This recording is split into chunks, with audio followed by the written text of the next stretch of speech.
And speaking of garbage, Mr Speaker, I note Reform's spring cleaning of the party opposite is continuing this week. The Leader of the Opposition says the Conservative Party is full of unwanted rubbish. The public worked that out long ago and got rid of them, Mr Speaker. Shadow Secretary of State, Andrew Griffiths. Mr Speaker, after the Chancellor's U-turn yesterday, can the Deputy Prime Minister confirm that over 90% of retail, hospitality and leisure businesses will get nothing? Deputy Prime Minister. Well, Mr Speaker, can I welcome the Shadow Business Secretary to the dispatch box and join him? I remember Lord Flight well when I arrived in this House. It's always a pleasure to hear from the co-author of the mini-budget. And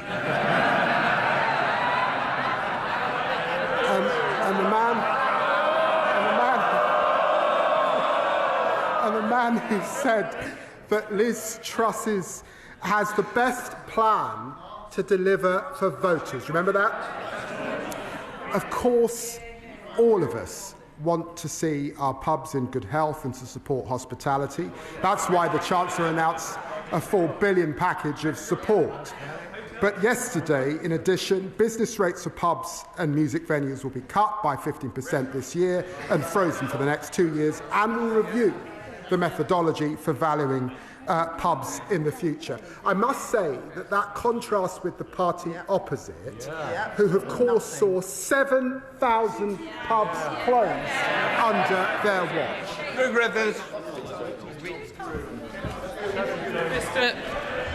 Mr Speaker, he wants to talk about experience. I spent 25 years building businesses, creating jobs. He spent 25 years manufacturing grievance. And if the party opposite knew anything about business, they would know this is too little too late. Our high streets, their high streets, are bleeding out, and the Chancellor's handing out. They don't want to hear this, Deputy Speaker. Our high streets are bleeding out, and the Chancellor's handing out a box of sticking plasters. They can't even U-turn properly. Mr Deputy Speaker, a senior advisor... Mr Speaker. Mr Speaker, a senior advisor to Andy Burnham said yesterday the Chancellor just wants a cheap headline. Meanwhile, our high streets are being decimated. He's right, isn't he? Deputy Prime Minister. I've got to say, Mr Speaker, he talks about business. We know what his plan for business is. This is the man who opposed the minimum wage and said it was, quote, simply something that legislators pass to make themselves feel good. Well, let me tell him, raising the minimum wage doesn't make us feel good. It changes lives. And Labour's proud of how we're supporting small business. And on small business, creating hospitality zones to cut red tape, greater licensing freedoms, very important, and tackling late payments. All of that supporting business. That's a heart cry to what small business saw before. Mr Speaker, you don't make young people better off by putting them out of work. Mr Speaker, his MPs are already banned from pubs. Where next? Shops, restaurants, hair salons. That may not make a difference to him or I, but for many of them, they should back our plan to scrap business rates. But they haven't got the backbone to cut welfare to pay for it. And it's not just business rates, Mr Speaker. Under them, the cost of hiring is up. So could he tell the House how much more does it cost to hire a 21-year-old under Labour? Deputy Prime Minister. He talks about young people. the party opposite left a shameful legacy. 1 in 8 young people not earning or learning when they left office. We're investing a record amount in apprenticeships, which they had on its knees. We're creating talented excellence technical colleges for our young people, and Alan Billman is doing a review on young people who are currently out of work. By contrast, they would freeze the minimum wage, oppose giving young people an increase. They've got nothing to say for the next generation. Mr. Speaker, you can feel the Deputy Prime Minister's frustration. The Prime Minister's away, the Business Secretary's away, and here he is, left behind Lammy, the designated survivor, having to defend the indefensible. And it's very clear, he doesn't know the answer, Mr. Speaker. So let me tell him, the cost will be up £3,600 a year. Under Labour, businesses can't afford to hire. 1 in 6 young people can't find a job. This government is blocking people who just want to get on in life. People, Mr. Speaker, ambitious people like Andy from Manchester, having his dreams crushed by Labour. So could the Deputy Prime Minister explain why unemployment has gone up almost every month they've been in office? Check his fact. 500,000 people in work more than a year ago under us. The Shadow Business Secretary is in no position to lecture anyone about U-turns, by the way. This man was Boris Johnson's net zero business champion.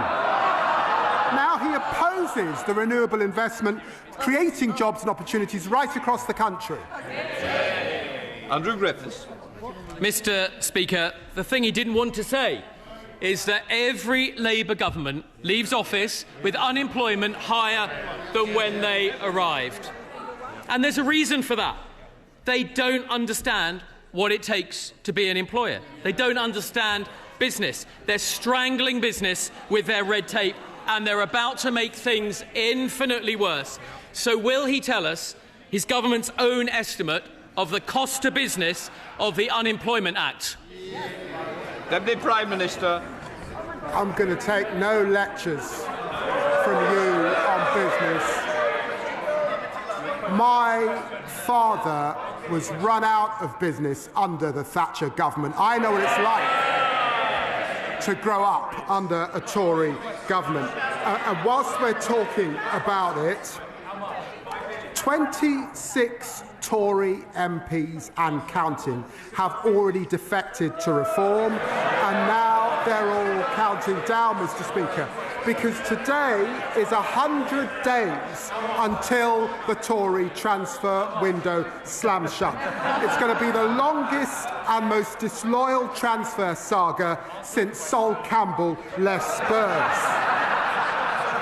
And the member for Clacton, I don't know where he is, has signed 3 white ringers in the past fortnight.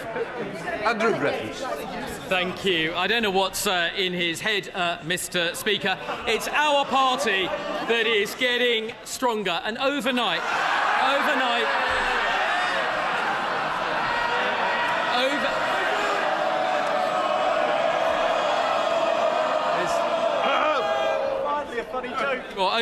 Mr. Speaker, we learned that the former Deputy Prime Minister has got 80 names. On Sunday, we learned that the Health Secretary's allies claimed that he's got 200 names, and oddly, 50 of them want the Mayor of Greater Manchester, who's not even in this MP.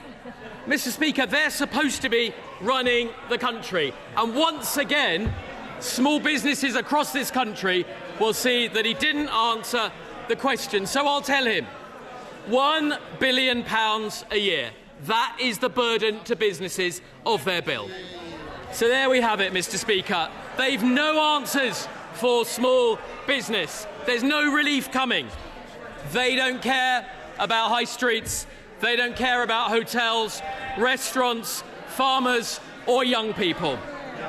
Won't the Deputy Prime Minister admit what the members behind him are thinking? That it's not the Prime Minister going to China that's the problem, it's the fear that he might come back. Deputy Prime Minister. Mr. Speaker, he's not going to get this gig again, is he? Let's face it.